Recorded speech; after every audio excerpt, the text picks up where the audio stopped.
When was the last time you closed your phone feeling worse than before you opened it?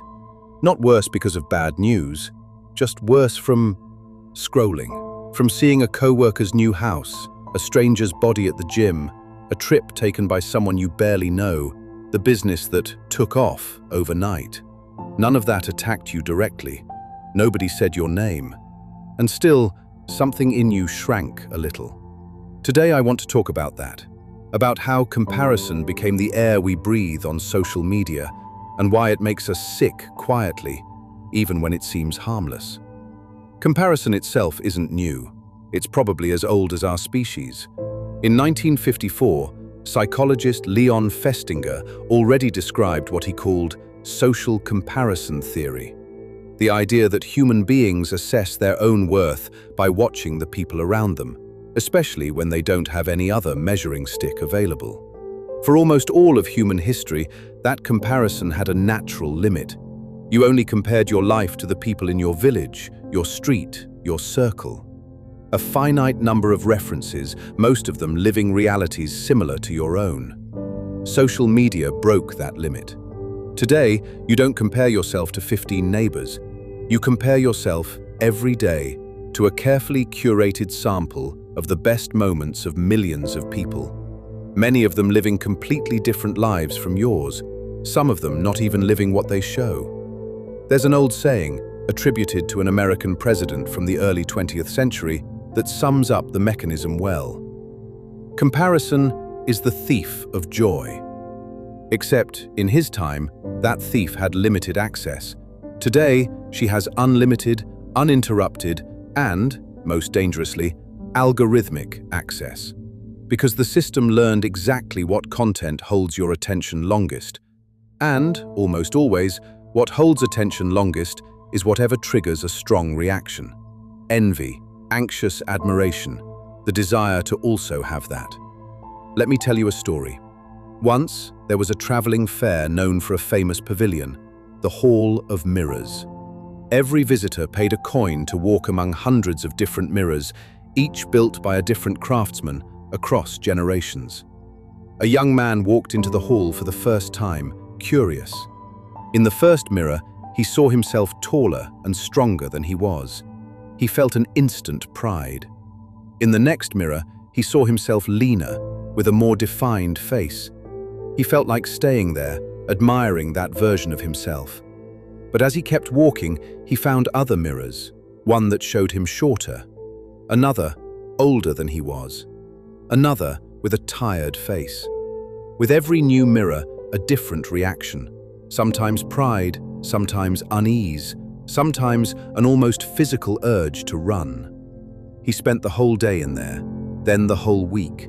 He thought that if he looked long enough, he'd finally find the true mirror, the one that would show who he really was, without distortion.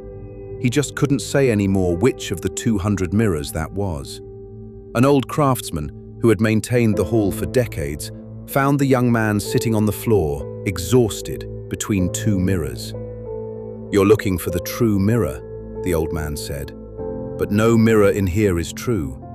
Each one was built by a different craftsman, at a different time, trying to sell a specific version of beauty, strength, or success.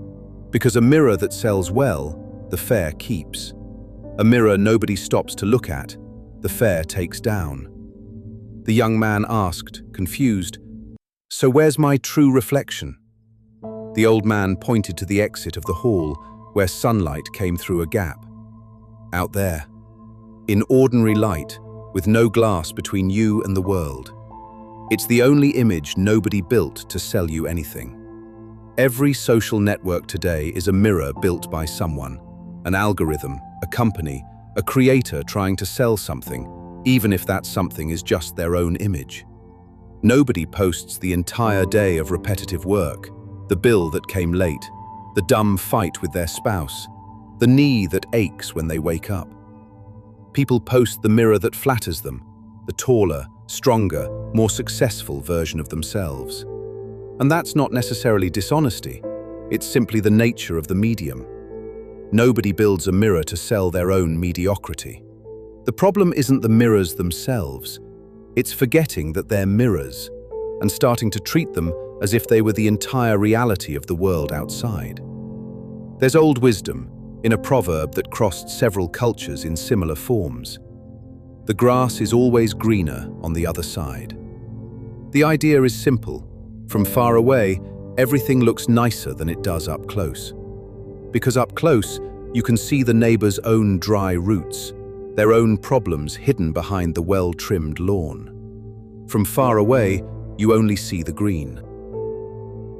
Social media turned that old distance, the neighbor across the street, into a distance impossible to manage. Millions of neighbors at once, all showing only the green, never the dry roots.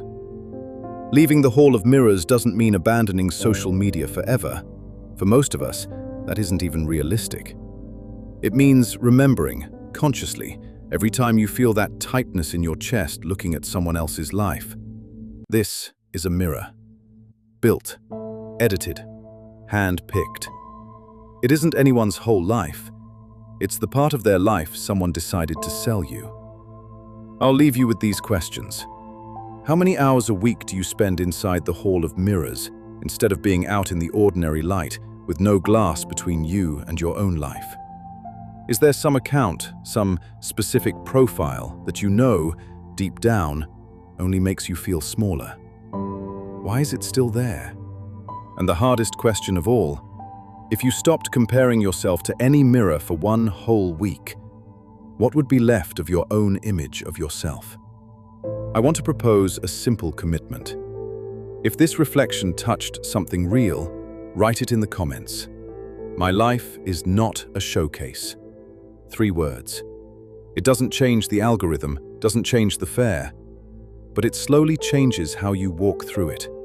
Remembering that every mirror you find was built by someone to sell something, and that your actual life always happens outside the glass.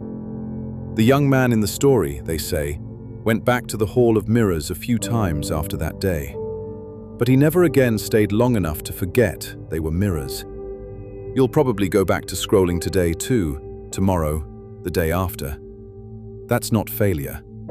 The goal isn't to never walk into the hall again.